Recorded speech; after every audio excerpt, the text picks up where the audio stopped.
Hello friend, welcome back to a brand new video.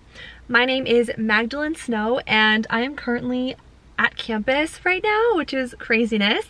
I only have a couple more days until my grad school summer semester and practicum starts, which is craziness. I'm going to be documenting sort of the process of preparation for starting summer semester and my first official clinical experience through my grad program. So I'm in mental health counseling. It's kind of like the Twilight Zone. It's mostly just staff right now, which is kind of cool though. I actually like that. It's quiet. So I'm gonna go pick up my textbooks today and go to the library and get a little bit of prep work done for my classes, because so far one of my professors has reached out of 3 and sent the syllabus, and there's actually kind of an assignment due for class numero uno. I have 3 days a week I'm gonna be on campus. Each time I come in to campus, I'll have a 3-hour long class.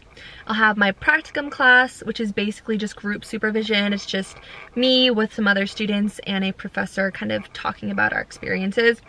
Then I will have another 3-hour long class on Wednesday and another 3-hour long class on Thursday. The practicum class is on Tuesday. And then I will have a total of 10 hours of practicum, which is actually physically at a site, at a facility. That's how my schedule is gonna look, but I'm really excited to eventually sit down and show you guys how I'm going to actually schedule like all of my days and my weeks, because I love to do that before my semester starts so that I literally know pretty much almost hour by hour how my days are gonna look, especially when you're balancing practicum with the job and classes. There's nothing like feeling prepared and prepped and just organized and everything. It's one of the best feelings in my opinion.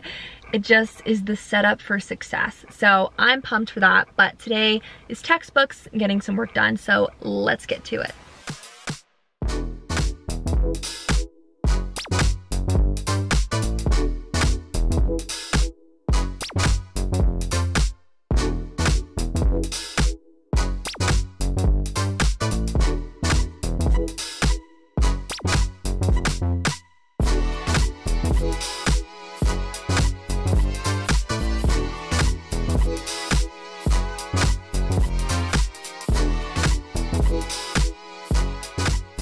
Alright friends, so welcome to my humble little office here that was converted actually from an old bathroom. You guys, we make do with what we have. I don't need anything crazy. As long as I have like a nice clean space, a nice desk area where I can just store my textbooks, my notebooks, and just a lot of space to like write papers. That's all I really need. So this does the job for me. I love it in here. It's actually very cozy. But I want to show you all textbook by textbook what I'm going to be working with this semester. First up, effective psychotherapists, clinical skills that improve client outcomes. This one is for my practicum class. So even though I have a 10-hour practicum, which is like a clinical or an internship this summer, I also have a 3-hour class that goes along with it. So that's the book for that. Then I'm also taking cognitive behavioral interventions for children and adolescents. So the book for that class is Cognitive Therapy with Children and Adolescents. My last class for the semester is Cognitive Behavioral Therapy for Trauma Disorders.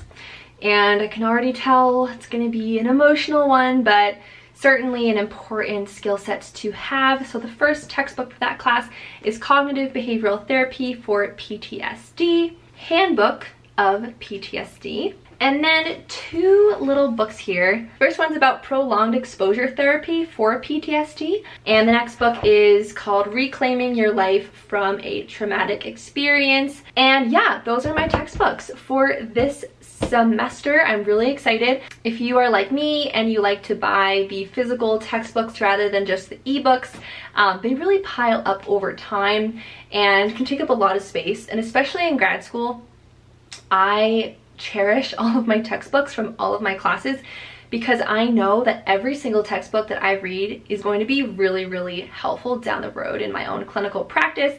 So I don't want to get rid of any of my textbooks. I store them away for later use. I need to really organize my office and get everything cleaned up. So let me show you guys what we're dealing with and let's get cleaning. So here's my little desk area. I have my whiteboard here and I have not used any of this stuff in the last 3-ish weeks.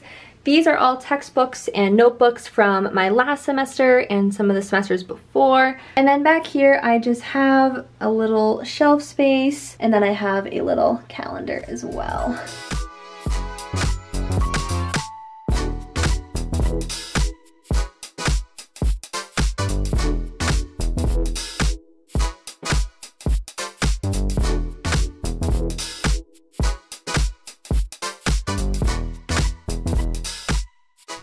Alrighty, so I have decided, little slippers, I've decided to put my textbooks that I'm actually going to be using this semester right here below where I'm going to be working at my physical desk, so it's pretty accessible, easy to grab. I definitely want to put some labels on my notebooks, and then my textbooks from last semester that I feel like I'm going to be probably referencing a lot this semester, I put right here, which is right behind me at my desk, so it's very easy to turn around and reference any of these.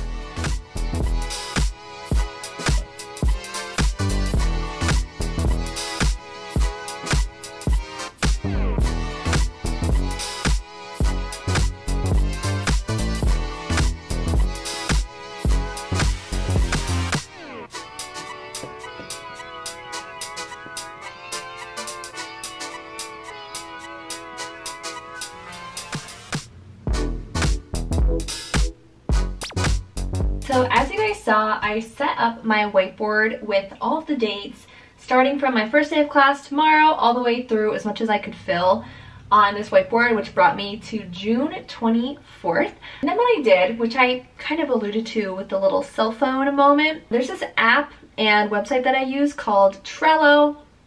Shout out to a dear old friend who introduced this to me, but it's been such a life changer.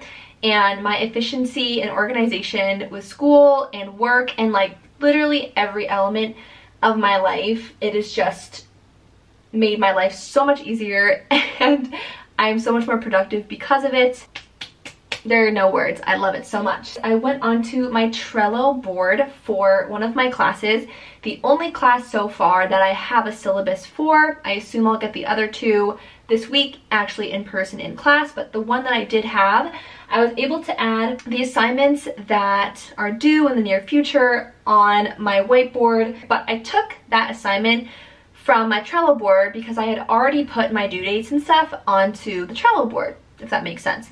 So what I'm going to do really quickly is show you all how I set up my little Trello. You can get it on your phone and on your laptop. This is not sponsored in any way, shape, or form, but it's just a fantastic little tool to have if you're someone like me who loves to plan, loves to be organized, likes to have everything in one place. It's just really great, very visual as well. I have Trello pulled up and I'm going to show you how I organize everything. So here is my Trello board for the class that I actually had a syllabus for, so my CBT interventions for trauma disorders. Here you have multiple different lists. I labeled mine big assignments, to do, and done, which I believe is how a lot of the boards come automatically. Well, not with that, with those two, and then you can kind of revise. But as you can see, I just added, my first assignment that's due, my self-care plan, and added the due dates for all of the other assignments down the lane, and then some to-do work, some prep self-care plan before day one, etc. You can add whatever you want, but the great thing is, when you are done with a task, like I am done with this, click and drag to done, and then you know that you are actually complete with that. You can also pick your own background, but I also have a board for my other two classes, as well as literally everything else in my life, like practicum, Instagram, and YouTube ideas that I have. Just literally everything, there's a board for it, and it's just really, really helpful for organization. Final little note as far as my little whiteboard goes, once I get my other 2 syllabi, I will be filling this up. This looks very, very skim and scarce right now, which it certainly is. I also haven't yet added my actual clinical practicum times yet, because those are still to be determined. So there's a lot that is not on here at the moment, but as time goes on, I just head over here and I will just add it in. So now that we've gone through, I've shown you guys my textbooks, we've cleaned my desk, we've organized everything, we're feeling ready. Now I'm gonna get to the part of this video that maybe you all have been waiting for, and that is just some tips. Some tips on how to really feel organized and prepared for a new semester or a new class, a new set of classes, whatever it might be. I'm just going to talk through some things that have worked for me really, really, really well, especially when it comes to creating a schedule for yourself so that you actually accomplish what you want to get done while also staying sane and also not forgetting that there's more to life than just the class or the work or whatever it is on your plate. So I want to go through some of the things that have been very helpful for me. Tip number 1, which is to create for yourself a priorities hierarchy. This can include literally anything that is a priority in your life. I think if you're watching this video, probably school is going to be one of your priorities, right? Whether that's doing well, whatever well means to you, or passing your class, or getting everything submitted on time and of high quality, whatever your goal is. So you can just start out by listing anything that comes to mind. So for me, school's definitely something, work, staying connected with important people in my life, very important. My physical health, so eating well and also working out and sleeping, stuff like that. My faith is certainly a priority. And then you can just go through, label them, rank them if you will, and determine which things on your list are most important to least important, which leads us to tip number 2, which is to create a realistic hour-by-hour schedule for an ideal day in your life once your class or new semester officially begins. So with that, you would want to take some of your priorities and make sure that they are all somehow tied into this ideal schedule for yourself. Now I'm literally talking like write out, okay, 6 a.m. alarm and get out of bed, right? By 7 a.m., what will you have done by 7? Read the Bible, okay, there's something on my priorities hierarchy, write in my journal, reflect and pray, okay, boom, by 7 a.m., those things on my hierarchy are crossed off, right? And then maybe, okay, by 8 a.m., what would you like to have done? Maybe by 8 a.m., you would like to have your workout done. Boom, that's something on your hierarchy. Make sure this is realistic too. You don't want to just jump into suddenly waking up 2 or 3 hours earlier than you normally would. You want to create something that has some wiggle room to it, but it is the kind of day that you would love to have because it incorporates all of your priorities into that day and is not super overwhelming, right? So you're not listing 5 things on your hierarchy in 1 hour, right? You're spacing things out and you're being real and honest with yourself, and you're also filling your time with things that are important to you. This leads us to tip number 3, which is to keep that ideal schedule really visible. So something that I like to do is I will write my ideal schedule right on the side of my whiteboard in this little space, this little free note space here. So I will literally write out 7 a.m., wake up, coffee, journaling and Bible, right? Next hour, right? What do I want to get done? And I will just list that down right here. What that does is it reminds me every single day the kinds of things that are really important to me and a really, really fantastic schedule that in my perfect world I could fulfill. Now the point of having it out where you can see it every day is certainly to be reminded of what you would like to do within those hours, right? But another thing that I love to do is every single night when I sit down in my office, it's just me and it's me and my genuine expectations for the next day, right? And I will then use my ideal schedule and I will tweak it in ways that I feel necessary in order to actually accomplish what I need to and what I am able to for the next day. So for example, say my ideal schedule doesn't really take into account a doctor's appointment, or maybe there's a little bit more work that needs to be done for a class due the next day, something like that. So what I will do is I will look at my ideal schedule and I will just tweak little things, right? So maybe instead of allotting a full hour in the morning to just coffee and Bible and journaling, maybe I will split that by a half an hour, right? And then I will use that half an hour to study with 0 distractions, right? And that way you can still use your ideal schedule with your priorities as sort of a template. But then every single evening, and even maybe the next morning, but I like to do it in the evening because then you're not overthinking and kind of freaking out the next day. You have it already and set. But once you have your ideal schedule, you can go in, tweak it, and make it realistic for you for every single new day. This brings us to tip number 4. When you do not follow your schedule to a perfect T, have self-compassion and reward yourself for what you did accomplish. So say it's Tuesday night and you're getting ready to tweak your ideal schedule because the next day you have a little more work to do, or you want to sleep in a little bit more because you're staying up really late for whatever reason, right? And then the next day arrives and you're working through all the things you want to do on your to-do list. But by the end of that day, you are like, man, I really didn't do enough. I don't feel like I accomplished enough today. I feel like I got distracted. Maybe I was on my cell phone a little more than I had planned, and who knows, maybe there's a lot of traffic on your way home, something like that. And in these moments, I really encourage you to have self-compassion so that your cup stays filled. You do not become drained and you do not fall into this cycle of negative self-talk, of blaming yourself. Oh, I should have been better today.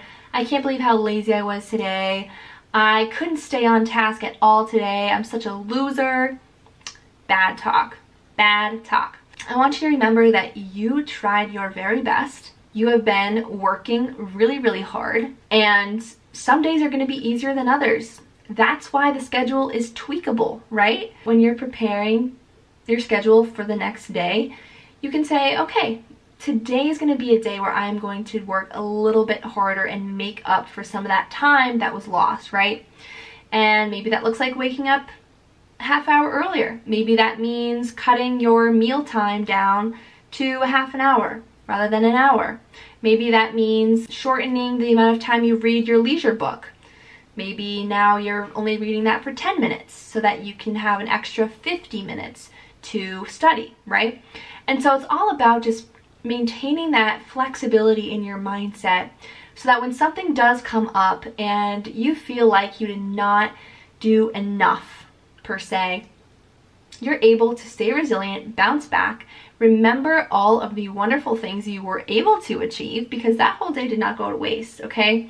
Whatever it is that you did, you needed it for some reason, right? Maybe that means you didn't get as much done, but the next day, just step right back into your ideal schedule and start again. And remember that every single day is a new day to start brand new, and rely on the Lord for that strength to persevere, make up for any lost time you feel that occurred, and really, really, really reward yourself for those things that you did do, right? Because every single small task that you do is a pat on the back, and it is a way of bolstering your confidence, bolstering your self-esteem, and reminding yourself that you are very much capable, even if you only did a couple things throughout the day. And that brings me to tip number 5, which I feel like I started touching on, but that is that mindset is literally everything. And what I mean by this, when it comes to school, when it comes to work, we have all these tasks that we feel that we must do, and perhaps we don't feel that we must, we actually really must do them, right? But what if we started viewing musts in our lives as get-tos, right? Rather than, and must could be a have to, right? I have to get this assignment done by midnight tonight. And that already you can feel your emotions rise to kind of frustrated, annoyed, I have to get this done. There's an element of stress. If we can switch that to I get to, how about that, right? I get to work on this paper tonight. I have the free time to do this. I have the means, the ability to even be in school right now to study and work on this paper, right? I get to do this. What a blessing. Not everyone gets the chance to have this opportunity. It really changes your whole perspective. Next, tell yourself you find the more sluggish things in your life as fun. I love this. This has changed my whole perspective on those tasks that one might consider mundane, boring, frustrating, tiring, just not something you want to do, right? And that could be writing a paper, studying for an exam, working on homework, whatever it might be. What if we started tricking our minds into thinking that those things are actually fun? I find, at least with myself, when I do that and I consciously am like, this is fun, I'm gonna make this a fun activity, a fun task, it really changes my whole demeanor. I'm suddenly kind of laughing at myself when I get all serious. I'm like, girl, lighten up, this is a fun time. And it just lightens the mood and it makes it all a lot easier. Along with mindset, try to make connections to what you're learning and what you're doing to your personal bigger picture and your bigger goal. So when you find yourself, again, going through a paper, you're editing your paper, you're planning your project, whatever it is, try and really think, how is this going to help me down the road get closer to a future goal? How is this project, how is this paper, how is this exam going to make me a better clinician down the road? How is it going to make me a better teacher once I get my license? How is it going to make me a better business owner, right? There are all these different things. So when you start looking at all of the tasks that you get to do, when you start making connections between those things and what you're really striving for at the end of all of this, it helps you to find value in those tasks and you start just actually really appreciating them more. And I find that that is really helpful if you're really struggling with motivation to get through whatever it is you're working on. Next, along with mindset, and I know this is so much easier said than done, I am proof in the pudding, but striving to release perfectionism along with mindset is so important. God does not want us to be perfect people. He wants us to strive towards sainthood, certainly, but he did not say you have to write the perfect paper. Is that going to get you into heaven, girl? No, it's not. It's not. Did he say that you have to have the most perfectly designed slideshow and you have to speak the most eloquently? No, Jesus never said that. It's not going to get you into heaven. It's not going to get me into heaven. Does it feel a little icky when we maybe forget what we were going to say in our presentation, or we don't get the perfect A that we wanted on an exam? Yeah, it doesn't feel great. It doesn't maybe make us feel super excited, might make us feel a little icky in the moment. But the truth is, you guys, as long as you are working your absolute hardest and keeping a perspective on the eternal, right? Knowing that a lot of this stuff on earth does not matter in the grand scheme of things, right? We have purposes that God has put on our hearts. We have missions, we have desires, right? That are sent from God. But to say that we have to be perfect people and everything we do has to be, you know, checked over at least 20 times before we hit submit, or all these other things, right? When we start telling ourselves that our value lies in our ability to be perfect, y'all, that is not going to lead to fulfillment in life. These things are not going to get us into heaven. I just encourage you, if you're someone like me who can be quite perfectionistic in many areas of life, I encourage you to really pray about that. Ask God to help you release some of that perfectionism. Really pray about it, really truly, and have faith that he will work and he will help you with those things. I feel like since starting grad school, I've tremendously grown in that area, and I really started to realize, especially with the priorities hierarchy, there's so many bigger things in life that I should be pouring my heart into. As much as I also love my studies, I actually love them, so I pour my heart into them too. But in the grand scheme of things, what is getting you into heaven? Is it an A on a paper, or is it being kind and loving and gentle? And it's just something to think about. Finally, the last element, kind of related to mindset, you are competent. I really encourage you to build your evidence box of why you should be here and why you will succeed in whatever class you're in, whatever program you're in, whatever it is you're pursuing, whatever the purpose is for you watching this video, okay? You are competent. God wouldn't put you somewhere to just ditch you and walk away, okay? He is going to prepare you, and he has been preparing you for whatever it is that you are currently working on right now, right? I want you to not only put all of your trust into God, but I also want you to start looking back on your life and looking for all the evidence that God has worked and he has helped you succeed in many aspects of life, right? Say it's semester 3, like me.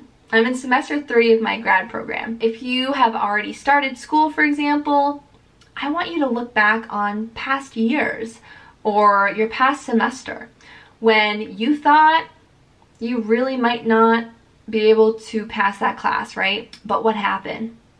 You passed it. Whether you sought help from a professor or you ended up just working really, really hard, harder than you ever have, right? You were able to succeed. And I really, really want you to just start going over these things in your mind. When you start to doubt yourself, I want you to remember you are competent. You are here for a reason. God has helped you to this point. He's not going to leave you now. And you have already done so many wonderful things up to this point.